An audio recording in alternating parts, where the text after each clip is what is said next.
नमस्कार दोस्तों। पीठासीन पदाधिकारी और मतदान दल P1, P2, P3 मतलब ये जो पदाधिकारी गण हैं उनके लिए कुछ महत्वपूर्ण प्रश्न है। चलिए आइए उसको देखते हैं। पहला प्रश्न, निर्वाचकों को जारी निविदत्त मतपत्र का अभिलेख किस प्रपत्र में संधारित किया जाता है? ऑप्शंस हैं प्रपत्र 17A, प्रपत्र 17B, प्रपत्र 17C, प्रपत्र 14A। ध्यान दीजिए, यहाँ है निविदत्त मतपत्र यानी टेंडर बैलेट पेपर। तो बताइए निविदत्त मतपत्र, तो इसका सही जवाब होगा कि ऐसे निविदत्त मतपत्रों का अभिलेख जो है वो प्रपत्र 17B में रखा जाता है। दूसरा प्रश्न, अंधे एवं अशक्त मतदाताओं द्वारा प्रयुक्त सहयोगी से संबंधित अभिलेख किस प्रपत्र में संधारित किया जाता है? मतलब उनकी सूची किस में बनाई जाती है? प्रपत्र 14, प्रपत्र 14A, प्रपत्र 17A, प्रपत्र 17। बताइए उनके सहयोगी या साथी के लिए कौन सी होती है? तो वो होता है प्रपत्र 14A। तीसरा प्रश्न, चुनाव अभियान हेतु अभ्यर्थियों द्वारा बनाया गया अस्थायी कार्यालय मतदान केंद्र के भीतर स्थापित नहीं किए जा सकते। कितनी परिधि के भीतर? 200 मीटर, 200 गज, 500 मीटर या 500 गज? तो इसका सही जवाब होगा 200 मीटर के दायरे के भीतर कार्यालय जो है वो नहीं बनाया जा सकता है। चौथा प्रश्न, क्या मतदान केंद्र के भीतर बरती जाने वाली गोपनीयता का परीक्षण ऑब्जर्वेशन माइक्रो परीक्षक करता है? हाँ या नहीं? तो इसका जवाब होगा हाँ, वो गोपनीयता बरती जा रही है या नहीं इसका भी ऑब्जर्वेशन माइक्रो ऑब्जर्वर करता है। द्वितीय मतदान पदाधिकारी द्वारा मतदाता पर्ची निर्गत किए जाने के बाद यदि कोई मतदाता मतदान प्रक्रिया में भाग लेने से इनकार करता है तो पीठासीन द्वारा कौन सी कार्रवाई की जानी चाहिए? उसे मतदान की अनुमति दी जाएगी, उसे मतदान केंद्र से बाहर कर दिया जाएगा, उससे मतदान पर्ची वापस ले लिया जाएगा और उसे रद्द करते हुए मतदाता रजिस्टर 17A में लिखा जाएगा कि मतदान प्रक्रिया का उल्लंघन किया गया है एवं मतदान की अनुमति नहीं दी गई तथा उससे हस्ताक्षर लिया जाएगा। तो इसका सही जवाब होगा यही ग नंबर। छठा प्रश्न, क्या अंधे एवं अक्षम मतदाताओं को अपने साथ सहयोगी लाने की अनुमति है? इसकी क्या प्रक्रिया है? पहला ऑप्शन नहीं, दूसरा ऑप्शन हाँ, सहयोगी को 18 वर्ष से अधिक आयु का होना चाहिए और उसके द्वारा घोषणा किया जाना चाहिए कि उसने किसी अन्य मतदान केंद्र पर किसी अन्य अक्षम मतदाता के लिए मतदान नहीं किया है। तो सही जवाब होगा ख। सातवां प्रश्न, कोई मतदाता 2 बार मतदान किस परिस्थिति में कर सकता है? एक बार अपने नाम से तथा दोबारा NRI के रूप में, दूसरा एक बार अपने नाम से दोबारा सेवा मतदाता के प्रॉक्सी के रूप में, तीसरा क तथा ख दोनों या फिर इनमें से कोई नहीं। तो इसका सही जवाब है एक बार अपने नाम से और दोबारा सेवा मतदाता के प्रॉक्सी के रूप में। आठवां प्रश्न, क्या किसी व्यक्ति के से संबंध कोई सुरक्षाकर्मी मतदान केंद्र के अंदर जा सकता है? हाँ या नहीं, 2 ऑप्शन हैं। तो इसका जवाब होगा नहीं, लेकिन एक कंडीशन है। वो कंडीशन क्या है? चलिए अगले प्रश्न में ये क्लियर हो जाएगा। क्या 9वां प्रश्न, क्या Z+ सुरक्षा प्राप्त किसी व्यक्ति से संबंध कोई सुरक्षाकर्मी किसी मतदान केंद्र के अंदर जा सकता है? पहला नहीं, दूसरा हाँ, Z+ सुरक्षा प्राप्त किसी व्यक्ति से संबंध कोई सुरक्षाकर्मी सादे पोशाक में एवं छुपे हुए हथियार के साथ जा सकता है। तो सही जवाब होगा ख। 10वां प्रश्न, पीठासीन पदाधिकारी द्वारा प्रपत्र 17C कितनी प्रतियों में सम्मिलित की जाती है रिसीविंग सेंटर पर? 1, 2 या फिर 3? तो इसका सही जवाब होगा 2 प्रतियों में। 11वां प्रश्न, मतदान के दिन अभ्यर्थी के वाहनों से मतदाता को मतदान केंद्र तक पहुंचाने की अनुमति दी जा सकती है? नहीं, हाँ, 2 ऑप्शन है। तो इसका जवाब होगा नहीं दी जा सकती है, क्योंकि ये हो गया मतदाता को लुभाने का काम जो कि आचार संहिता का उल्लंघन है, इसलिए इसका जवाब होगा नहीं। 12वां प्रश्न, क्या मतदान केंद्र के 200 मीटर की परिधि के अंदर निजी वाहनों को लाने की अनुमति होती है? नहीं या हाँ? तो इसका जवाब होगा नहीं।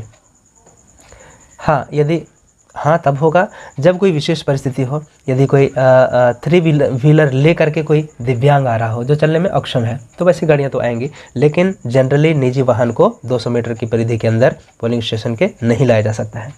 13वां प्रश्न, क्या मंत्री, सांसद या विधायक या सुरक्षा प्राप्त व्यक्ति निर्वाचन अभिकर्ता मतलब पोलिंग एजेंट्स या फिर निर्वाचन अभिकर्ता या पोलिंग एजेंट के रूप में कार्य कर सकता है? तो इसका जवाब होगा कि नहीं कर सकता है। 14वां, मतदान प्रारंभ होने के समय मतदान अभिकर्ता के समक्ष चिन्हित मतदाता सूची के प्रदर्शित होने के बाद मतदान अभिकर्ता का हस्ताक्षर उस पर प्राप्त किया जा सकता है, हाँ या नहीं? तो मतदान शुरू होने के बाद इस पर नहीं किया जा सकता है, दूसरा नंबर सही होगा। 15वां प्रश्न, मतदान केंद्र के बाहर नोटिस बोर्ड पर चुनाव लड़ने वाले अभ्यर्थियों की सूची किस प्रारूप में प्रदर्शित किया जाएगा? प्रारूप ए, प्रारूप 7A, प्रारूप 5, प्रारूप 10। तो इसका सही जवाब होगा प्रारूप 7A। 16वां प्रश्न, मतदान अभिकर्ता की नियुक्ति पत्र किस प्रारूप में दिया जा सकता है? प्रारूप 7, प्रारूप 5, प्रारूप 10 एंड प्रारूप 2। तो इसका सही जवाब होगा प्रारूप 10। 17वां प्रश्न, वास्तविक मतदान के कितने समय के पूर्व मॉक पोल प्रारंभ किया जा सकेगा या किया जाएगा? 60 मिनट, 30 मिनट, 20 मिनट, 90 मिनट। सही जवाब होगा घ नंबर 90 मिनट। 18वां प्रश्न, 2 से कम मतदान अभिकर्ता उपस्थित हों तो कितने समय प्रतीक्षा के उपरांत मॉक पोल प्रारंभ किया जाएगा? ऑप्शंस हैं 30 मिनट, 15 मिनट, 60 मिनट, कोई प्रतीक्षा नहीं। देखिए मिनिमम 2 पोलिंग एजेंट उपस्थित होना चाहिए, तो यदि नहीं है तो उनका इंतजार करना चाहिए 15 मिनट, इसलिए सही जवाब होगा ख। 19वां प्रश्न, मॉक पोल के दौरान कुल कितने वोट रिकॉर्ड किए जाएंगे? मॉक पोल के दरमियान 16, 50, 100 या 30? देखिए मिनिमम जो है वो आंसर है 50, मतलब 50। 20वां प्रश्न, मॉक पोल समाप्त होने के उपरांत कौन सा बटन दबाया जाएगा? रिजल्ट या फिर क्लोज या क्लियर या बैलेट? देखिए मॉक पोल समाप्त होने के ठीक बाद वो तो क्लोज बटन दबाया जाता है, इसलिए सही जवाब होगा क्लोज। पहले क्लोज, फिर रिजल्ट, फिर क्लियर। ठीक है, चलिए 21वां प्रश्न है, मॉक पोल के उपरांत वीवीपैट से निकाले गए पर्ची मतों की पर्ची को कहाँ रखा जाता है? हरा लिफाफा, सफ़ेद लिफाफा, काला लिफाफा? रखने की जरूरत नहीं है, तो सही जवाब है काला लिफाफा। 22वां प्रश्न, मॉक पोल प्रमाण पत्र पर किनका हस्ताक्षर जरूरी है? पीठासीन पदाधिकारी, माइक्रो ऑब्जर्वर, मतदान अभिकर्ता, उपरोक्त सभी का? तो मॉक पोल जो प्रमाण पत्र होता है उसमें पीठासीन तो करते ही हैं, पोलिंग एजेंट्स भी करते हैं, और माइक्रो ऑब्जर्वर यदि होंगे तो वो भी करेंगे, इसलिए उपयुक्त जो आंसर है वो होगा उपरोक्त सभी का। 23वां प्रश्न, मॉक पोल के दौरान दर्ज मतों का हिसाब किताब क्लियर करने के लिए वास्तविक मतदान से पूर्व कंट्रोल यूनिट का कौन सा बटन दबाना चाहिए? मतलब मॉक पोल हो गया, हिसाब किताब क्लियर करने के लिए असली जो मतदान होगा उसके पहले कंट्रोल यूनिट का कौन सा बटन दबाना चाहिए? Result button, close button, clear button या फिर कोई नहीं? तो हम लोगों को क्लियर करने के लिए तो क्लियर बटन ही दबाना पड़ेगा, मतलब ग होगा इसका सही आंसर। 24वां प्रश्न है, मतदान केंद्र पर नियुक्त पोलिंग एजेंट्स के लिए क्या अनिवार्य शर्त है?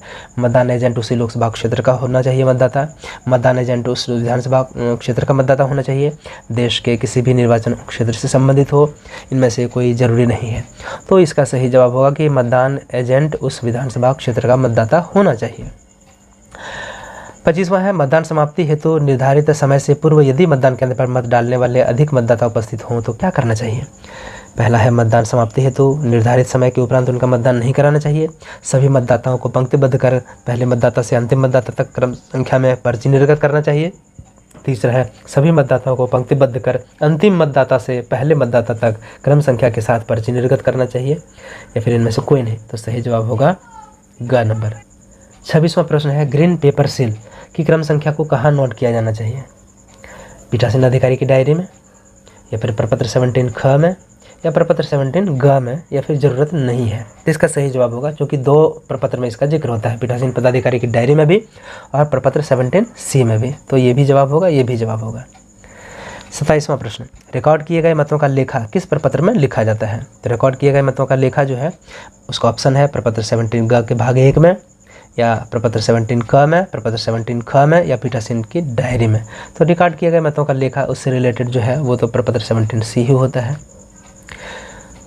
अगला जो 28वां प्रश्न है वो है, मतदान केंद्र के कितने मीटर की परिधि में चुनाव प्रचार करना एक अपराध है? 50 मीटर, 100 मीटर, 200 मीटर, 500 मीटर? सही जवाब होगा 100 मीटर। कोई भी बैज टोपी पहन के नहीं आ सकता है जिसमें चुनाव चिन्ह हो किसी कैंडिडेट का। 29वां प्रश्न है, निर्वाचक नियमावली में मतदाता के नाम वाले खाने में किस रंग की स्याही से एक तिरछी रेखा खींची जाती है? लाल, हरा, पीला या फिर नीला? तो सही जवाब होगा लाल। निर्वाचक नामावली में ट्रांसजेंडर मतदाता के नाम के क्रम संख्या पर कौन सा चिन्ह लगाया जाता है? स्टार या सर्कल या फिर स्क्वायर या फिर ये पंचभुज है? तो इसका सही जवाब होगा स्टार। 31वां प्रश्न है, अगर कोई मतदाता चुनाव लड़ रहे अभ्यर्थियों में से किसी को भी मत नहीं देना चाहता है तो उसके लिए क्या प्रावधान है? उससे मतदान केंद्र से वापस भेज दिया जाएगा, या फिर वह व्यक्ति नोटा के तहत मतदान कर सकता है, या ऐसा कोई प्रावधान नहीं है? तो इसका सही जवाब है वह नोटा के तहत मतदान कर सकता है। 32वां प्रश्न, मतदान केंद्र पर कंट्रोल यूनिट किसके टेबल पर रखा जाएगा? पीठासीन, प्रथम मतदान अधिकारी, द्वितीय मतदान अधिकारी या तृतीय मतदान अधिकारी? तो सही जवाब होगा तृतीय मतदान अधिकारी। 33वां, मतदान केंद्र पर मतदान अभिकर्ता पोलिंग एजेंट्स कहाँ बैठेंगे? मतदान कक्ष में, मतदान कक्ष के बाहर, मतदान कक्ष के बगल के दूसरे कमरे में, या इनमें से कोई नहीं? तो सही जवाब होगा मतदान कक्ष में ही बैठेंगे, P1, P2, P3 के पीछे। 34वां प्रश्न, यदि मतदाता शिकायत करता है कि मैंने जिस अभ्यर्थी को मत दिया उसके चुनाव चिन्ह का प्रिंट न निकल कर वीवीपैट में दूसरे का निकलता है, तो ऐसी स्थिति में पीठासीन अधिकारी का क्या कर्तव्य है? ऐसी शिकायतों पर ध्यान नहीं देगा, ऑप्शन 1। दूसरा, इस संबंध में सेक्टर दंडाधिकारी से मार्गदर्शन प्राप्त करेगा। तीसरा, उस व्यक्ति को 49 MA के तहत फॉर्म ऑफ डिक्लेरेशन भरने को कहना और दोबारा टेस्ट वोट कराना, या फिर इनमें से कोई नहीं? तो सही जवाब है ग नंबर, उस व्यक्ति को 49 MA के तहत फॉर्म ऑफ डिक्लेरेशन भरने को कहना और दोबारा टेस्ट वोट कराना। ये फॉर्म ऑफ डिक्लेरेशन जो है वो एनेक्सर 17 होता है। यदि मॉकपोल के दौरान 35वां प्रश्न, वीवीपैट काम नहीं करता है तो पीठासीन अधिकारी को क्या करना चाहिए? वीवीपैट बदलना चाहिए, BUCU बदलना चाहिए, BUCU वीवीपैट को बदलना चाहिए, इनमें से कोई नहीं? मॉकपोल के दरमियान तो सिर्फ वीवीपैट बदलना चाहिए, यही होगा आंसर। यदि मॉकपोल के दौरान BU काम नहीं करता है तो पीठासीन को क्या करना चाहिए? वीवीपैट बदलना चाहिए, BUCU बदलना चाहिए, BUCU वीवीपैट बदलना चाहिए, BU को बदलना चाहिए? तो सही जवाब होगा सिर्फ BU खराब हुआ तो मॉकपोल के दरमियान सिर्फ BU बदलाएगा। यदि मॉकपोल के दौरान CU कार्य नहीं करता है तो पीठासीन को क्या करना चाहिए? वीवीपैट बदलना चाहिए, BUCU बदलना चाहिए, BUCU वीवीपैट तीनों बदलना चाहिए, या CU बदलना चाहिए? तो मॉकपोल के दरमियान सिर्फ CU खराब हुआ है तो सिर्फ CU ही बदला जाएगा। 38वां प्रश्न, मतदान के दौरान यदि CU कार्य नहीं करता है तो पीठासीन को क्या करना चाहिए? CU बदलना चाहिए, BUCU बदलना चाहिए, BUCU और वीवीपैट तीनों को बदलना चाहिए, इनमें से कोई नहीं? याद रखिए, यदि मतदान के दौरान CU खराब हो गया तो तीनों बदलना पड़ेगा, इसलिए सही आंसर होगा ग। 39वां, मतदान के दौरान यदि BU कार्य नहीं करता है तो पीठासीन को क्या करना चाहिए? CU बदलना चाहिए, BUCU बदलना चाहिए, BUCU और वीवीपैट तीनों बदलना चाहिए, इनमें से कोई नहीं? ध्यान देंगे, BU काम नहीं करता है तो भी तीनों बदला जाएगा, तो ग नंबर। 40वां, मतदान के दौरान यदि वीवीपैट काम नहीं करता है तो पीठासीन अधिकारी को क्या करना चाहिए? वीवीपैट बदलना चाहिए, BUCU बदलना चाहिए, BUCU एंड वीवीपैट बदलना चाहिए, या कोई नहीं? तो ध्यान देंगे, वीवीपैट यदि काम नहीं करता है तो सिर्फ वीवीपैट ही बदलना चाहिए जब मतदान चल रहा हो उस दरमियान। 41वां प्रश्न, मतदान के दौरान यदि संपूर्ण EVM सेट बदला जाता है तो पीठासीन अधिकारी को क्या करना चाहिए? पुनः मॉकपोल कराना चाहिए, पुनः मॉकपोल की अब जरूरत नहीं है, सेक्टर दंडाधिकारी से मार्गदर्शन प्राप्त करना चाहिए, या इनमें से कोई नहीं? तो इसका सही जवाब होगा पुनः मॉकपोल कराना चाहिए, और इस बार मॉकपोल की प्रक्रिया में हर एक बटन को, हर एक कैंडिडेट को एक एक वोट दिया जाएगा, फिर उसको CRC किया जाएगा और फिर सारी सीलिंग प्रक्रिया होगी, फिर वीवीपैट से पर्ची निकाल करके उसको भी सीलिंग होगी और फिर एक्चुअल पोल फिर से स्टार्ट होगा। 42वां प्रश्न, मतदान समाप्ति के उपरांत वीवीपैट का बैटरी को क्या करना चाहिए? वीवीपैट में ही लगे छोड़ देना चाहिए, वीवीपैट से निकालकर इसके लिए निर्धारित सामग्री पैकेट में डाल देना चाहिए, या वीवीपैट में ही सील कर देना चाहिए, या इनमें से कोई नहीं? तो सही जवाब होगा वीवीपैट से निकालकर इसके लिए निर्धारित सामग्री पैकेट में डाल देना चाहिए, और उसके एनवेलप के ऊपर में जो डिटेल्स हैं वीवीपैट की बैटरी किस वीवीपैट के ID नंबर का है, वो ID नंबर किस मतदान केंद्र संख्या का है, किस मतदान केंद्र का नाम का है, वगैरह वगैरह, ये सारी चीज़ें और प्रिजाइडिंग वगैरह जो है इसमें साइन कर देंगे और मुहर लगा देंगे प्रभेदक चिन्ह। 43वां, यदि निर्वाचक मतदान के लिए आता है और उसके नाम से किसी अन्य द्वारा पहले ही मतदान किया जा चुका है तो पीठासीन पदाधिकारी को क्या करना चाहिए? उसे वापस लौटा देना चाहिए, पहला। दूसरा, उसे कंट्रोल यूनिट के माध्यम से पुनः मतदान देने की अनुमति देनी चाहिए, दूसरा। तीसरा, ऐसे निर्वाचक को निविदित मतपत्र जारी कर प्रारूप 17 ख या B में सूची तैयार करना चाहिए, या इनमें से कोई नहीं? तो इसका सही जवाब होगा अब वो मतदाता EVM के जरिए वोट नहीं करेगा, क्योंकि उसका जो है उसके नाम से किसी अन्य ने वोट कर दिया है, तो उसका वोट अब 17 B की सूची में जाएगा और वह निविदित मतपत्र के माध्यम से करेगा और उसकी सूची बनेगी 17 B में। तो ये थे 43 प्रश्न पीठासीन पदाधिकारी और पोलिंग ऑफिसर्स के लिए जिनको जानना चाहिए। तो ये एक मोटा मोटी जो है ये एक छोटा सा क्विज़ था। तो ये क्विज़ पूरा देखने के लिए आप सभी का बिल्कुल हार्दिक धन्यवाद। मिलते हैं अगले वीडियो।